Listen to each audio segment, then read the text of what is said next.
আমাদের কাছে যে তথ্য আসবে যাচাই বাছাই করে আমরা 100 এবং 100% সততার সাথে আমরা সঠিক দায়িত্ব পালন করবো। আমরা ন্যায় প্রতিষ্ঠার ক্ষেত্রে কে কি, কার রং কালো, কার রং সাদা, এটা আমাদের বিবেচ্য বিষয় না। পোস্টিংয়ের ভয় আমি মাসুদ করি না। আজকে যদি পোস্টিং হয়ে যায় এখান থেকে উঠে চলে যাবো, বাসায় যাব না।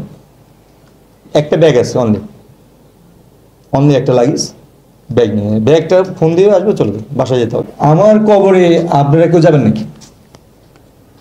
কেউ যাবেন না, কেউ যাবেন না। আমার চিতা বা কফিনে যে যে ধর্মের অবলম্বনে হয় কেউ যাবে না। আমার জবাব আমাকে দিতে। সুতরাং আমি সেই ন্যায়নিষ্ঠ কাজ করতে চাই। আমার জবাব দেওয়ার জন্য আমি বলবো, আমার জবাব আমার স্ত্রী, কন্যা, সন্তানেরাও দিবেন, কেউ দিবেন। আমার জবাবটা আমাকে দিতে হবে। চাকরি জীবনে চাকরিটাকে আমি রুটি রুজির পাশাপাশি সবচেয়ে গুরুত্বপূর্ণ ইবাদত হিসেবে নিয়েছি। আমি মনে করি আমার এই চাকরি দিয়ে আমি জান্নাতে যেতে চাই। আমার চাকরির শুরু থেকে এই পর্যন্ত আমি সেভাবেই চাকরি করে আসছি।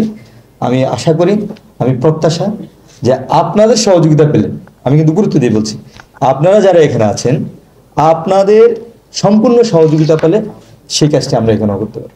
৩০ লক্ষ শহীদের বিনিময়ে, রক্তের বিনিময়ে যদি এই দেশ স্বাধীন হয়ে থাকে, ৩ লক্ষ মা বাবার সম্ভ্রম হারিয়ে, এই দেশে আমরা যখন, আমাদের কিছুই ছিল না, আমাদের মুক্তিযোদ্ধাদের এই সশস্ত্র পাক বাহিনীর বিরুদ্ধে যদি আমরা যুদ্ধ করে জিততে পারি, তাহলে এর চেয়ে বড় কঠিন চ্যালেঞ্জ কি হতে পারে? আমরা কেন পারবো না? কিশোর গ্যাং কারা? কিশোরের এই ছেলেরা কারা? আমার ভাই, আপনার ভাই, আমার সন্তান, আমার ভাতিজা, আমাদেরও তো আত্মীয় স্বজন, এই সমাজের অংশ। আমার না হোক, আপনার ভাইয়ের, আপনার ভাইয়ের না হোক, আপনার চাচাতো ভাইয়ের, আপনার কাজিন, এরই তো। আমি আপনি যদি ঠিক থাকি, তাহলে এইটা যদি আমরা নির্মূল না করতে পারি, তাহলে আমাদের সরকার রেখে লাভ কি?